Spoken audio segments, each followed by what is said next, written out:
Hey guys, it's Kwana back again with another review of Paradise.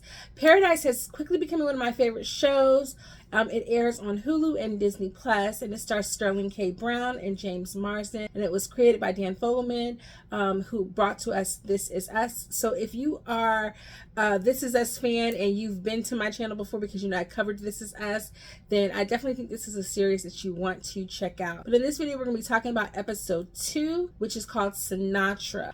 There will be spoilers as I'm recapping the episode. So if you haven't seen the second episode yet, go ahead and run over to Hulu right now, watch it, and then come back so we can dig in, because there are Easter eggs I want to talk about, and I have a theory, and we'll save that for the end of the video if you want to really know. I think I cracked the nuts, okay, as it were. But let's talk about this episode, Sinatra. So it starts with a flashback into 12 years in the past, where Sinatra, or Sam, is taking a group of investors and builders into the underground mountain that will become Paradise. She's trying to build a self-sustaining community that will house 25,000 people who will kind of repopulate the earth, it seems to be. And one of the architects is a guy whose whole thing is building self-sustaining cities. When we see him, he seems to be, at least on the surface, afraid of flying and very skeptical of whether or not this plan can even be carried out. Now, looking ahead into next episode, the next episode is more detailed into him, or one of the next episodes is going to detail into him a little bit more, at least we hope. So we're going to find out more, hopefully, about him. And we also, of course, revisit Xavier, who is still ruminating on this number that he found on the cigarette in the president's room when he was assassinated, and the number is 812092. We're going to find out by the end of the episode the significance of that number.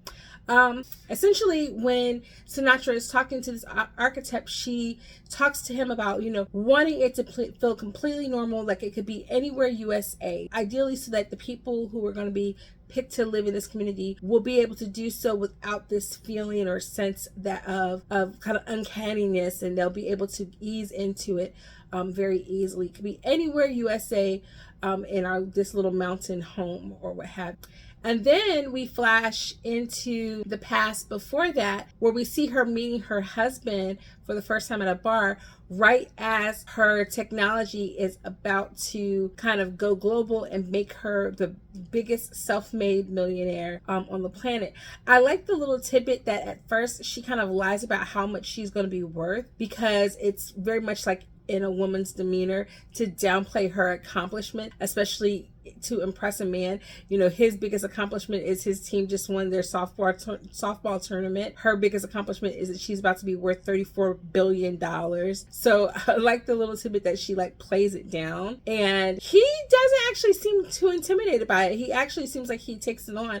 I'm interested to see, because we get so little of him in this episode, whether we get a little bit more of their dynamic and that he gets more fleshed out personality. This is the Dan Fogelman show, so I'm going to trust that they're going to flesh him out, because listen, with This Is Us, they would give backstory to the most benign, smallest characters. So I definitely have no doubt that he would. And then we go back into the present day with Xavier, where Agent Robinson shows up at his home to take him to questioning. Also, there's Agent Billy Pace, who's flipping pancakes, being a little cutie patootie for the kids, kind of being like their big brother, big uncle, whatever. I'm so interested in the dynamic between him and Xavier, and I really do hope that we get to see more of their dynamic, because I like the way that they play off of each other. Sterling does really well when he plays off of characters in a very familial sense. It just seems like he just naturally flows into that type of role. So I'm really excited to see what their dynamic will be, and whether we'll kind of get this buddy cop vibe going forward as they try to crack who killed the president. One of the things that I thought was really significant is when he wakes up that morning, he's dreaming that he is on the plane. He's having a dream or a flashback of being on the plane when a bomb hits, and he's disconnected from his wife at that point. And this is something that we get again later on in this show. So I can't wait to see if my theory around this moment pans out. We next flash back to Sinatra when she's now married. Her and her husband have 2 kids, a little boy named Dylan and a daughter. And they're at, looks like a Whole Foods, Trader Mark, Fresh Market type of vibe. Like they're at the store. It's interesting to see that this, woman who is worth this much money is able to just like walk around very freely in their grocery store. So it kind of suggests that she has this normal domestic lifestyle. And I think it's really important because it shows that she's not ultimately like just in with the movers and shakers. She's not really like, famous, like wealthy famous. She just gets to have this regular life, and she's playing with her kids and she's getting them ice cream when her son Dylan has like some kind of episode or seizure, and it's bad. It's really, really bad. It's a lot of jumping into storylines. So I can tell that this is a show that, if you are a fan of This Is Us, you're going to be comfortable with it. But if you struggle with stories that like interconnect and weave like this, it is going to be very like confusing because you're only going to get snippets of. And this episode was so Sinatra heavy, and we got very little about Xavier in this episode. But they do take him in for questioning, and you can tell, like, first of all, he's hostile, he's angry. I'm like, bruh, I need you to pump the brakes because, like, literally they could be thinking that you killed the president, and you're just kind of like being hostile and angry to them. I need you to like kind of chill a little bit. But we get a chance to meet Dr. Gabriella Torabi. Tells him to say yes when she asks him whether or not he's kind of happy that the president is dead. Now, I thought that this was kind of ironic because of 2 things. One, yes, he is clearly happy, like without her even prompting him to say this, he is clearly somewhat happy that the president is. Was she telling him that because she thinks that he wouldn't be, and she's trying to test him to see if he lies, what it will do to the software? Or does she suspect that he is, and she doesn't want him to lie, she wants him to continue to tell the truth so that it will show that he's been telling the truth the whole time? Let me know down below in the comments, do you think that she knew that he was telling the truth when she wrote the yes? Because I definitely think like he's happy a little bit. Like it's probably a relief on a number of levels. One, he gets to have some autonomy back in his life. It's a big task to do what he's done. He's taken a bullet for this man. And obviously there is also some animosity because he blames the president for his wife not being with him. We're going to get more about that later, I suspect. And then we go to Sinatra, who is debriefing the other bigwigs and telling them that they're just going to tell the people that the president died in his sleep, which on the one hand, it does make sense. You want your people in leadership to tell you the truth, but it does make sense because they don't want to cause a panic. They're underground with 25,000 people, and to their knowledge, everyone's been vetted and background checked, and it's the best of the best. So the idea that somebody is potentially able to commit murder down here is going to cause panic. Okay, for me, this is the first big Easter egg that I saw of the night, which is when they're in the debriefing room. You see all of the famous artwork on the walls behind them. So I was kind of wondering about that. Like, were they able to preserve any human artifacts, any things that we've created that would kind of be able to sustain and be learned about down in this bunker? Have they kept certain books? Have they collected certain artwork? Like, what are the things that they've kept to remember and commemorate society as it was before this event has happened? So that was a nice little Easter egg that I thought was there in the background behind them that you might miss it. At this point, when we've gotten differences between Sinatra's life prior to kind of making the preparations for this and becoming this tech pioneer, and now it's very disconcerting because she seems like such a regular, almost like housewife, stay-at-home mom, very holistic type of person, to now being this person who is essentially running the free world, or what's left of it anyway. Because without a doubt, she is the leader, and we're supposed to slowly begin to mistrust her. And I really don't know what we're supposed to get with her. I suspect that it's a little bit of subterfuge, and she's not completely complicit, or I don't think that she is the person who's done the thing that we think that she's done, or I don't think she's like the one who ordered the hit on the president. I don't know what she would have to gain from that at this point, because it's in her best interest to continue to keep things together, unless we'll talk about that later. So we get some more flashbacks into Dylan being sick and then Dylan's passing, and we find out that Dr. Torabi was the doctor that was treating Samantha after the death of her son. So she was her grief counselor. And that's why she trusts her so much to run things and has picked her to kind of help orchestrate who is down here below and to get, her involved in picking and selecting the 25,000. So we find out that basically it's her who has like orchestrated who's been chosen to be down here. She might be the only person that Samantha trusts, and so she's going to probably be the pipeline to how Xavier gets any information. Like, hands down, she's probably the only person who's still trustworthy. I don't think she tells her husband anything. And then we start to close in towards the last bit of the episode, where we get a chance to see and visit the school that's there, the high school that's there, where Presley attends with the president's son. One thing that did bother me about this episode was the way that they used time in this episode, because when we go to the underground bunker, it's a certain amount of time.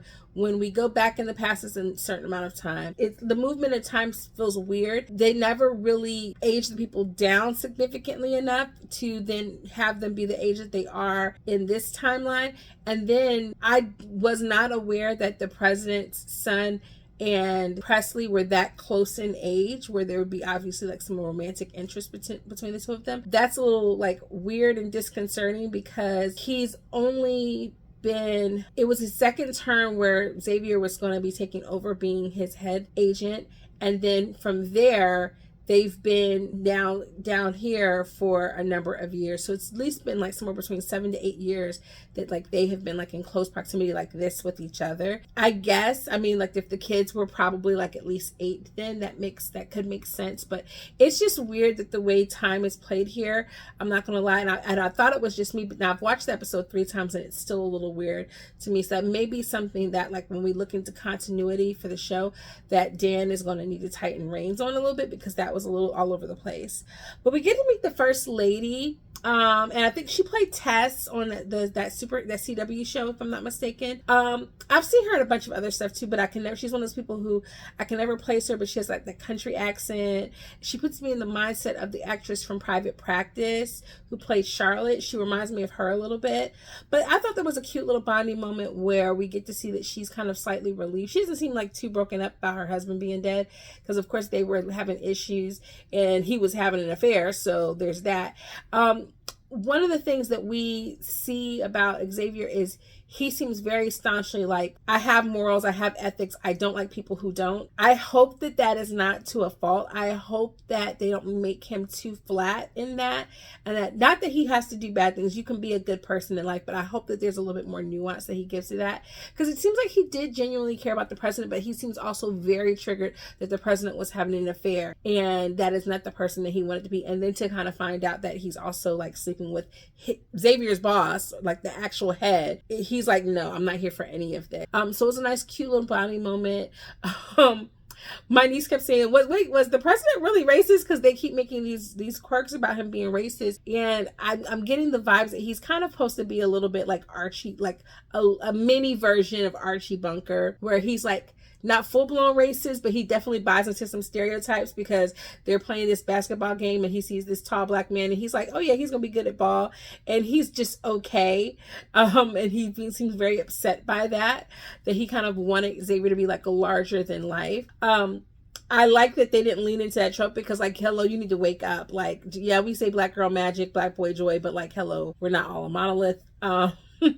So it's interesting. It will be interesting to see the dynamic between him and the wife kind of play out a little bit more, and find out what she all knows, because the wife always knows more than they think. But then we flash back to a conference that Samantha attends with this environmentalist, and she gets reconnected with Cal, who she apparently knew from the time that they were in school. And we find out the backstory to why she has the name Sinatra. So this is definitely like a blink and you'll miss it moment, where they explain her backstory and why she's given that name. And we find out that the president's dad, who we saw briefly in the first episode, he obviously seems like he's kind of maybe having like dementia or something, but his dad was the one who gave her the name.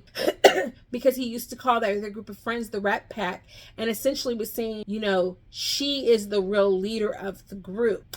Now, it cuts to also a little bit of like Xavier saying he thought that her name was Sinatra because she liked to wear hats. But we find out in that flashback that she wears hats more and more because she has a condition where she's pulling out her hair because of stress. So this also explains she has bald spots, which also explains, her going from her longer hair in her younger years to now this shorter look that's more stern and severe. But it's because she's actually pulling her hair out. But the hats are because she's bald in places. But it also plays into the whole Sinatra thing of it all, like her being the leader. She doesn't see it for herself then, but she definitely sees it for herself now, at least in my opinion. Like, if she doesn't know that she didn't know she was a leader then, but she's definitely running the show now. So we're definitely supposed to understand that she is the leader. I also like the idea that like Sinatra kind of gives the vibe of like her orchestrating thing. Is that a little bit of a red herring? I don't know. But like, she's like, I'm done talking. Like, she finds out that the world is going to, hell in a handbasket. The earth is being destroyed. The environment is ruined. And she's done talking. And so she is the one who definitely put all of this in motion. Because the environmentalist is basically like, yeah, there's nothing you can do about it. Like, dig a hole, bury your kid in it. That's all you. And so then we go to the moment where, they're giving their town hall. I like the little nods to the technology, the little wristbands that look like Fitbits that tell all the citizens where they need to be at a certain time. They go to the town hall where they find out that the president died in his sleep. And then the vice president is going to take the oath to become the new president. It's all very like orchestrated kind of vibes. We flash back to when Samantha's son was dying and they're talking about heaven. And he's talking about what he wants to see in heaven. And he talks about like the horses, the mechanical horses. And so those mechanical horses that she's placed throughout this town are an homage to her son. And this is his idea of heaven, essentially. It's just this small town, everyday life where she could have a regular existence, kind of like in her old life. And these memories of her son still reside. I thought that's cute. That's very humanizing. I don't know. I feel like if you're humanizing her this much, that maybe she's not the ultimate baddie and that maybe there's going to be somebody who is worse than her, but I don't know. But it definitely seems like she builds this idea of heaven and paradise on a sense of like fear.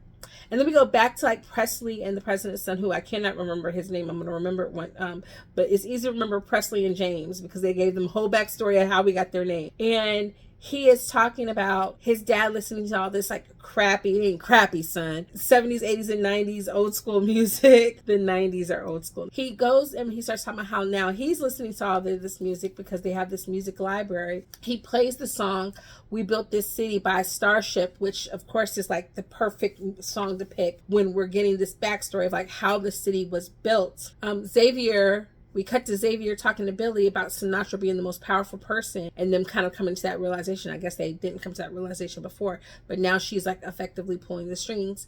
And he basically vows that he is going to take her down because he doesn't trust her. So it'll be interesting to see like the cat and mouse, because I definitely think that there are other people in play here. So we have lots of different Easter eggs in this episode, because when we get to the very end, the president's son takes Presley to this hangar because she talked about how her dad got his pilot's license, learned to fly because he used to love talking about planes. Of course, because we find out that his grandfather was a Tuskegee Airman and his dad was like the first Black commercial pilot. And so he loves planes. And so they go to this hangar and we get a chance to see that all the hangars have like these 6-digit numbers, and it coincides with that 6-digit number that was on the cigarette. We cut to Xavier burning the cigarette, burning the evidence, because now he's memorized that number. And so it's very clear at this point that 6-digit number is the number to a plane, perhaps the plane that his wife was supposed to board when she did not arrive under. That is what I am assuming. And so then that's where we end the episode off with. Now, this is where we're going to get into spoilers a little bit, or not spoilers, but my theory. My theory is the rest of the world is not destroyed. My theory is the rest of the world is still going on. I think we have Sinatra, who is very scared. She's lost her son. And we know that people during that, they go into this place of fear of wanting to protect what they have left. And so I think she hears this message, which is disconcerting. The world is burning. So it's not completely wrong. But when it's burning, how it's burning, has it happened yet? I don't think that that has happened. I think that the whole thing was staged. They're all underground because of essentially her fear. And I think that is what her and the president have been arguing about. I think that he has learned that the rest of the world has still continued. I think he was made to believe that it was going to end as well. And she has somehow managed to take the things of society that she wanted to retain and bring them to this space and create a new society and sort of do-over for when the worst does happen. But I don't think the worst has happened yet. And I think that we're going to find that Xavier's wife is still somewhere out there wondering where the heck her family is. And I think that is the mystery at the core of Paradise. That is my theory on today's second episode. Let me know in the comments what theories you have and what you thought about this second episode. I'll see you guys in the next video. I will try to drop video 3 before the episode 4 drops. But let me know what you think. I'll see you guys in the next video. Thank you for joining me. And until next time, toodles.